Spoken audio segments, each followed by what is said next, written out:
ยังไปไรเจ้าเขียนนี่หว่าเจ้ากินเดี๋ยวแล้วอ่ะขอไว้นี่โอ้เอาเสียงพร้อมเสียงไปเสียงอย่างสวยที่พูดว่าสวย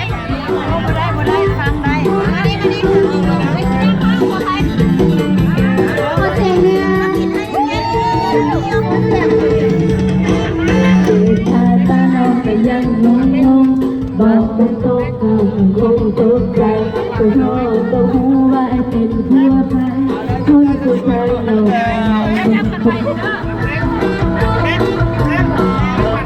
ดินผ่านมาน้องก็ยังนั่งคิดน้องไม่อยากจะเป็นแฟนใครมาลีขึ้นยาวขึ้นใหญ่เพชรไทยหัวใจน้องมันเต้นตึกตึกแล้วก็ตึก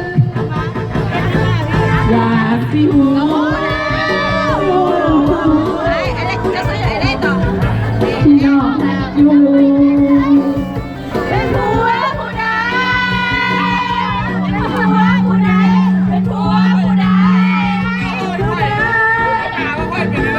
ใจรักแท้เด้เด้เด้ขอรับเด้ได้บ่